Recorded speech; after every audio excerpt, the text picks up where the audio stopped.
This $14 pad thai just cost Amanda $30.89. It's Tuesday night. 7:42 p.m. Amanda just got home from work. She's been in back-to-back meetings since 9 a.m. She skipped lunch. Her brain feels like static. She opens her fridge. There's chicken. There's rice. There's vegetables. Everything she needs to make dinner is right there. But the idea of chopping an onion feels like climbing a mountain. So she opens her phone. Scrolls to her delivery app. Orders pad thai. Amanda isn't lazy. She's not bad with money. She's not stupid. She's just tired. But here's what nobody tells you. That tiredness quietly adds up to thousands of dollars a year. And she has no idea it's happening. $14 on the restaurant menu. Sounds reasonable. But let's look at what actually happens. Menu price, $14. App price for the same dish, $18. Service fee, $3.20. Small order fee, $2. Delivery fee, $4.99. Tip, 15%, let's say $2.70. Her total? $30.89. For the same plate of noodles that costs $14 if she walks 11 minutes to pick it up. Let me explain what just happened in Amanda's brain, because it's probably happening in yours too. There's a phenomenon in behavioral economics called present bias. Here's how it works. Your brain treats immediate physical effort, like walking 11 minutes, chopping an onion, or carrying a grocery bag, as enormously significant. It feels hard. It feels like a burden. It feels almost impossible when you're already exhausted. But that same brain treats abstract future money, like the $16.89 extra you just spent, as basically invisible. It barely registers as pain. That extra money doesn't hurt right now. It's just numbers on a screen. It's not real in the way that your aching feet are real. And here's the thing. The entire gig economy, delivery apps, subscription services, and convenience culture are all designed specifically to monetize this cognitive vulnerability. They know you're tired. They know that at 7:42 p.m. on a Tuesday, you will pay almost anything to avoid 11 minutes of effort. And they've built a multi-hundred-billion-dollar industry around that fact. But there's a second layer to this. It's called hedonic adaptation. Here's what that means. The first time you pay for grocery delivery, it feels like a luxury. A special treat because you had a hard week.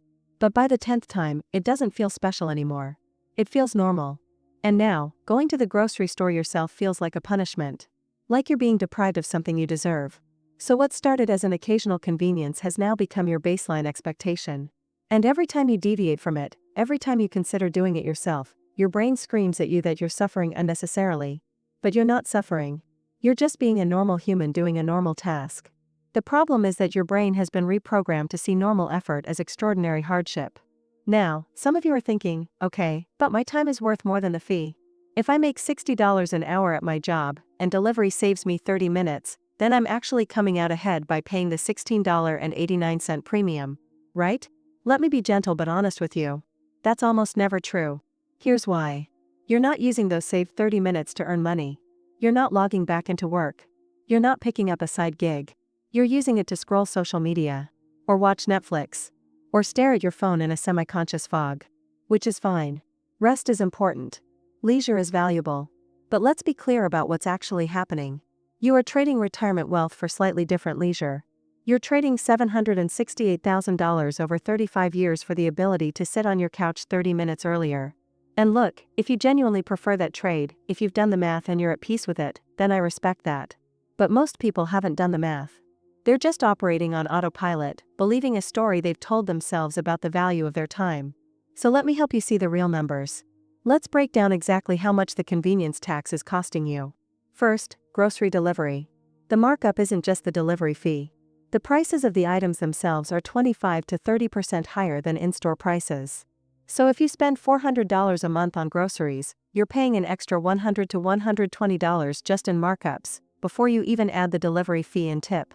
That's roughly $1,400 a year. Next, the produce tax. Pre-cut vegetables and fruit cost 200 to 400% more than whole ones. A whole pineapple, $3. Pre-cut pineapple chunks, $12. A whole butternut squash, $2.50. Pre-cubed squash, $9.99. You are paying someone $7.50 to cut a squash. A task that takes 60 seconds with a knife you already own. If you buy pre-cut produce twice a week, that's an extra $30 a week. $120 a month. $1,440 a year. Then there's the pot and bag split. Pod coffee, like K-cups, costs about 50 to 60 cents per cup. Ground coffee, bought in bulk, costs about 15 cents per cup. That's a 400% markup. If you drink 2 cups a day, that's an extra 90 cents per day. $328 per year. Just for the convenience of not scooping coffee. And then there's the Amazon trap. Free shipping sounds like a good deal. But here's what it actually does. It removes the psychological friction of deciding whether you actually need something. When shipping was $10, you'd think twice. You'd wait. You'd consolidate orders. You'd ask yourself, do I really need this? But with free shipping, there's no penalty. So you click buy on everything. A charging cable, you already have 2 of. A book you'll never read. A kitchen gadget you'll use once. On average, Amazon Prime members spend about $1,400 more per year than non-members. $1,400 on things they wouldn't have bought if they'd had to think about it for 10 seconds. So let's add it up. Delivery markups, $1,400. Pre-cut produce, roughly $1,400. Pod coffee, $328. Impulse purchases enabled by free shipping, $1,400. That's $4,528 per year. Let's round it to $400 a month to make the math simple. Now, what if instead of spending that $400 on convenience premiums, you invested it? At an 8% average annual return, which is the historical average of the stock market, here's what happens. After 10 years, $73,000. After 20 years, $237,000. After 35 years, $768,000. Let me say that again. You are potentially sacrificing $750,000 to avoid the minor inconvenience of slicing your own onions and picking up your own groceries. I want you to sit with that number for a second. $768,000. That's not a vacation home. That's not a luxury. That's not some distant dream. That's your freedom. That's the difference between retiring at 67 and retiring at 57. That's the difference between being terrified of losing your job and being able to walk away from anything that doesn't serve you. That's the difference between spending your 70s worried about money and spending them traveling, or reading, or finally learning to paint, or whatever it is you actually want to do with your one precious life. And the cruelest part? You won't even remember what you spent it on. In 5 years, you will not remember a single meal you had delivered. You will not remember which pineapple was pre-cut and which one you cut yourself. But you will absolutely remember if you're 65 years old and can't afford to retire. This is the energy tax. The invisible premium you pay for being human. For being tired. For living in a world designed to drain you and then charge you for a break. But here's the good news. You can stop paying it. I'm not going to tell you to become a minimalist monk who grinds their own wheat. I'm going to give you 4 gentle actions that will reclaim thousands of dollars a year without making you miserable. Step 1, audit. Go through the last 3 months of your bank and credit card statements. Add up every delivery fee, every service charge, every convenience premium. Calculate your actual cost. Don't judge yourself. Just observe. Write the number down. Most people are shocked to discover they're spending $500 to $800 a month on things that could have cost $150 with 15 minutes of effort. Step 2, add friction. Delete the delivery apps from your phone. Not forever. Just for 30 days. Remove your saved credit card information from Amazon and other shopping sites. Make it so that buying something requires 3 extra steps. You'd be amazed at how many purchases you simply won't make when you have to go find your wallet. This isn't about deprivation. It's about creating a speed bump between impulse and action. It's about giving your tired brain a chance to ask, do I actually want this, or am I just exhausted? Step 3, reclaim skills.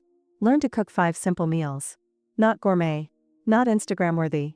Just 5 things you can make in 20 minutes that taste good and fill you up. Here are some examples. Pasta with garlic and olive oil. Stir-fried rice with frozen vegetables. Scrambled eggs and toast. A rotisserie chicken with a bagged salad. Tacos with pre-cooked beans and cheese. That's it. 5 meals. Rotate them. And practice 60 seconds of knife work. That's all it takes to cut an onion or a bell pepper. 60 seconds. You will save $1,400 a year by learning a skill that takes 1 minute. Step 4, reframe. Stop thinking of inconvenience as punishment. Start thinking of it as an investment. Picking up your own food isn't lost time. It's keeping $15. Cutting your own vegetables isn't suffering. It's protecting $768,000 of future wealth. Going to the grocery store isn't a chore. It's an act of financial self-defense. You are not being deprived. You are being smart. You are not missing out. You are opting out of a system designed to harvest your exhaustion for profit. Imagine this. It's Tuesday night, 7:42 p.m. You're tired. You've had a long day. But instead of hemorrhaging over $30, you walk to your kitchen. You pull out the ingredients you bought on Sunday. You chop an onion. It takes 60 seconds. You make a simple meal.